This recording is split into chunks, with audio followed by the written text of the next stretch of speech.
Gotta do the blur. Blur? Blur. Blur. In this week's video, we mount the fancy aluminium extrusions to the roof. And we go wild camping in Fangorn Forest. Now for wrath, now for ruin, and the Red Dawn!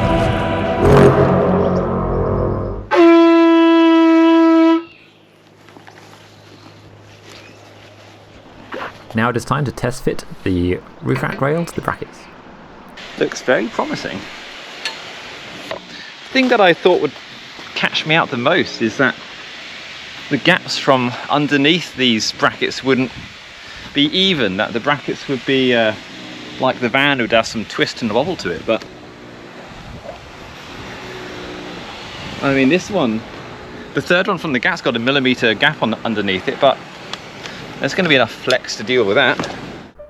And now for the slightly fiddly job of reaching in and trying to attach all the nuts and bolts.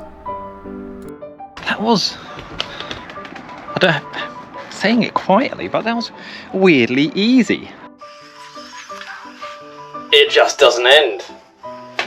So, the second rail on the van is on, so both rails running down the length of the van are fully in place.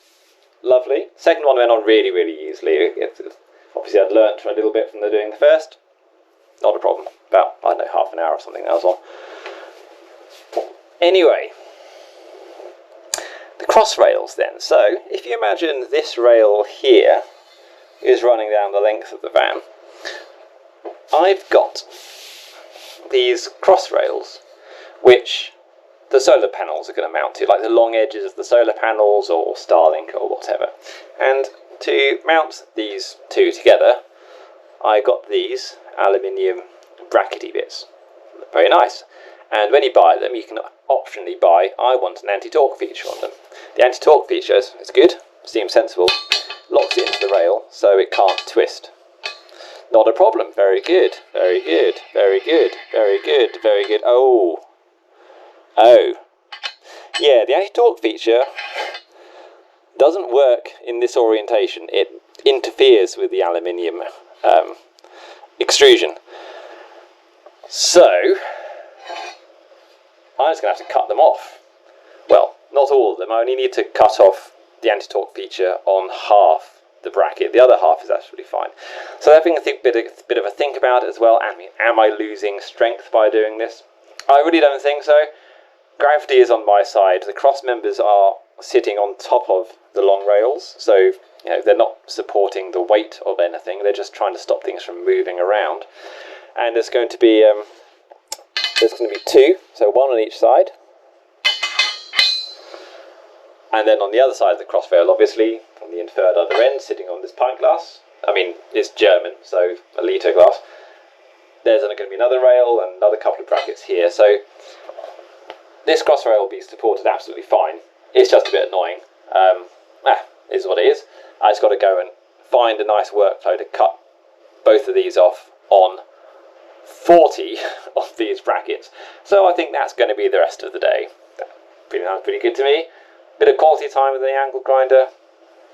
Good use of a Friday, I think.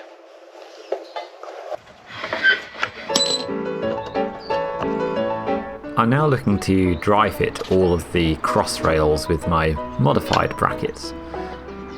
When everything is done for the very final time, I'm going to be adding Loctite as required to all the various bits, and also I'll be putting a little paint marker on the bolts so I can see that nothing has moved. But yeah, for the moment I'm just doing a little dry fit before doing Loctite, because it's always going to be a little bit of a mistake if you Loctite things up and realise you've got to keep taking things on and off because you haven't got things quite right.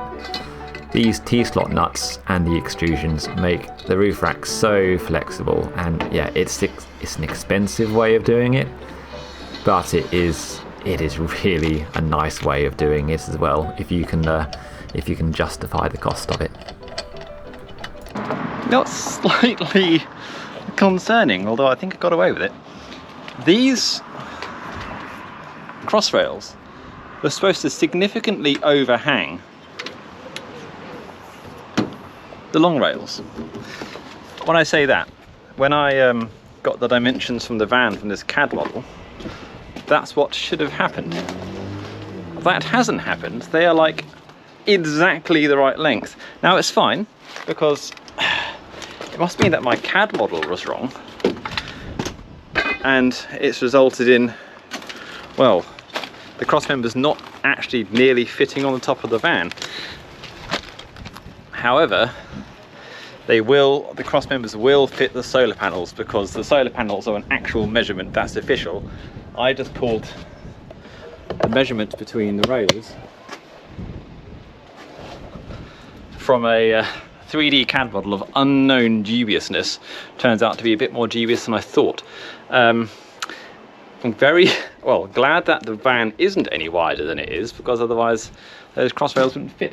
I guess the van's bigger than I thought it is. That can only be a good thing. I mean, look at this, right? You couldn't have got any closer if you tried. Let's hope the front's not any wider than the back.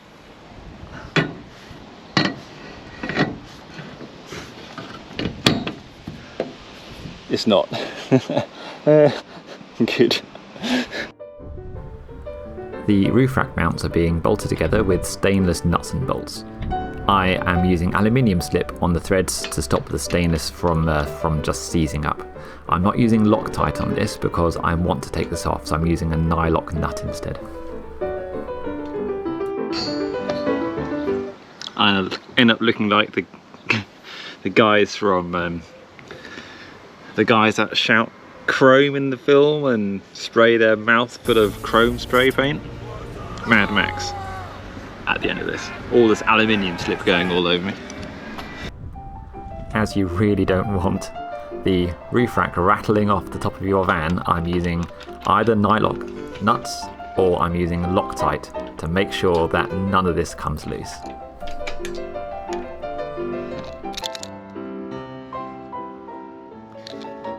Paint marker is to remind me that I have Loctited these connections.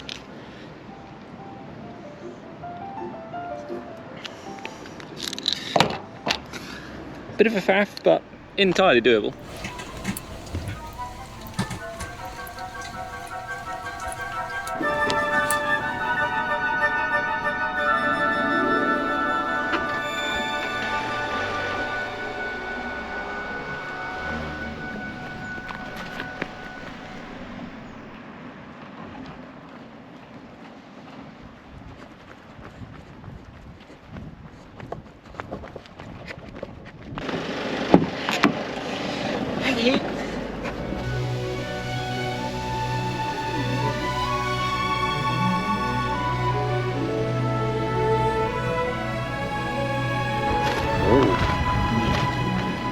These things we could have looked at properly had we got here a bit earlier. It's my fault. We've got some nice arms later. Yeah. Cool. I like it. I like these buildings. They're very good. Good, aren't they? There's a really nice art gallery here, but I didn't dare film inside it because it feels wrong to film inside an art gallery. We've got some amazing glasswork and stuff in there. If you had Snape Maltings, it's definitely worth a visit. The person who runs the place is more than happy to explain how all of it works as well. It's very interesting. I thought so anyway.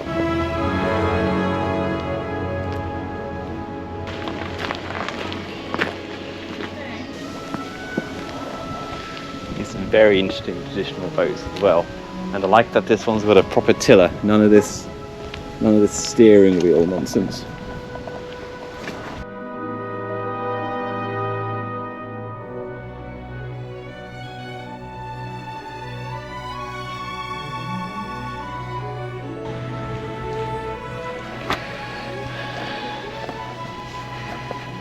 Roy just offended one of the ladies. I didn't who offend her. Who curated this sculpture for some kind of installation happening here. Oh, look, it is. It is. What did you say? I said it's a creepy old man. Yeah, it is. It is creepy old man.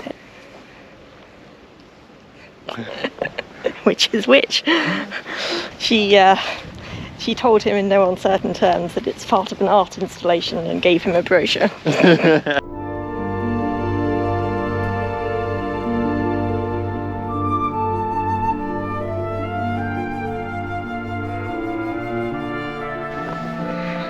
It's so nice here that we've decided to stop and have our dinner instead of going back to the van and finding somewhere to park up.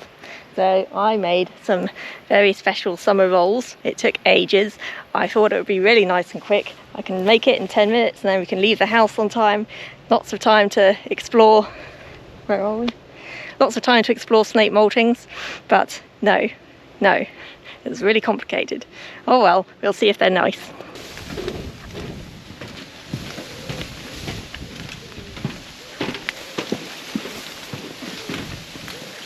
This.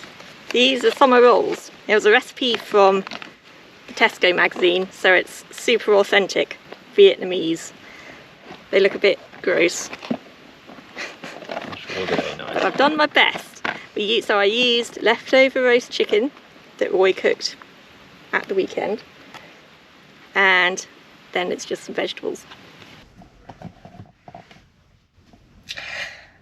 We were going to go to the pub at Snape Maltings, but then we asked how much a pint was, and it was £6.50 for a pint. So instead of paying over £13 for two of us to have a drink, we've decided to go to Tesco and get some tinnies. But the tinnies weren't chilled and it's quite hot. So instead of the tinnies, we've decided to get some apple juice and some gin. I also got some aloe vera drink because I like aloe vera. Aloe vera. Aloe veras. Aloe vera. And Roy likes passion fruit, Oh, so that's we'll nice. see. We'll have to rate it. When we get to the park up, we'll rate it.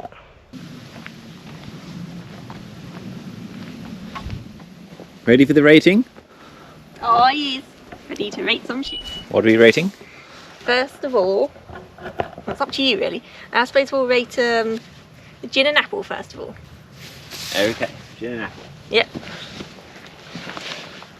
Actually no, first of all you've got to rate my summer rolls. Oh, they're very nice. They're very Out good. of 10? 10.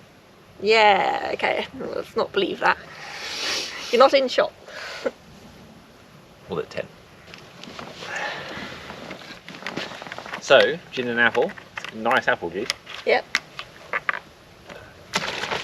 I'm always a bit conscious of like having any booze if we're in a park up, which we might get chucked out of. But this doesn't feel like a place we're ever going to get chucked out of. It's No. in the middle of nowhere. Yeah. There's also a nice view over here.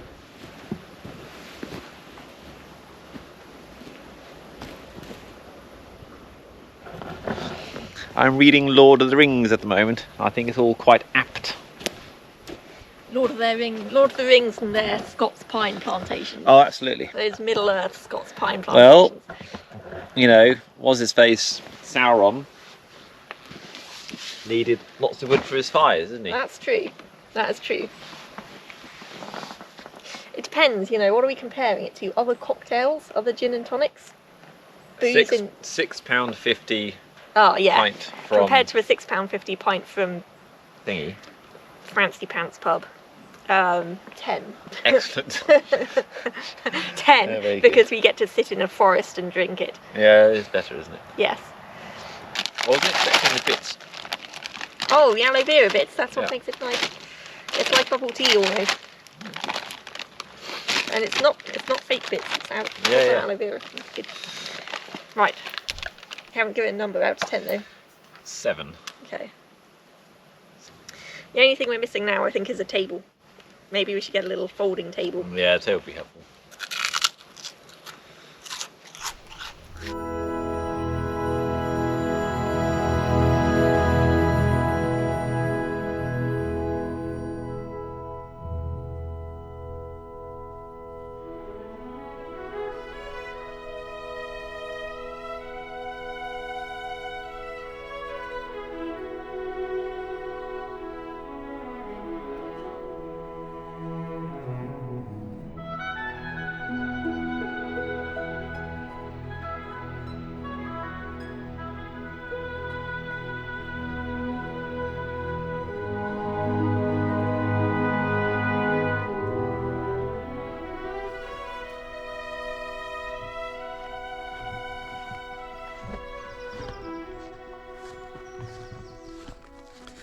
dust come from doing a time lapse in the field overnight.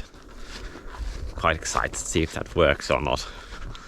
In my pajamas, in the forest. How good is that? Pretty good. Time to wake up Hootie. Hey guys, back again. It's the morning and we're having our breakfast. Look. Our cool bag managed to stay cool overnight, and so this Arctic coffee is actually chilled. Oh, what do you think of the Arctic coffee? Ooh, I'd give it probably a 5 out of 10. I'd give it a hard 1. Oh dear. It's pretty bad. Yeah, it's not good. Especially if you compare it to our normal tea. It doesn't even slightly compare. It doesn't, no. No. And those summer rolls, new review for breakfast, probably a 3 out of 10. I think it's unfair. I think it's like still 6. 6. 6. Yeah. Yeah. Well, at least we had our breakfast And it's all independently. very without needing to drive somewhere and find somewhere where we can pay for breakfast. Yeah, exactly. Yeah. That's a good thing. Which is good. Right, off to Aldborough after I put on some clothes. Where does Roy live? Aldborough. It's a strange dumping ground of progressively more broken things. Possibly bronze screws. This is in bad condition.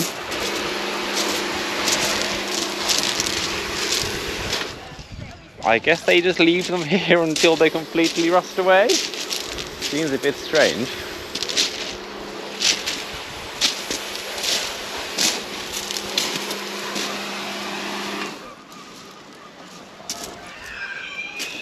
Odd.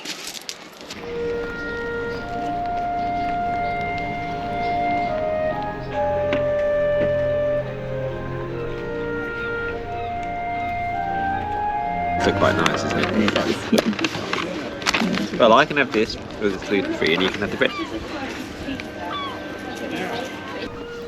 Next episode, our solar system meets our roof rack, and Roy continues making our bike mounts.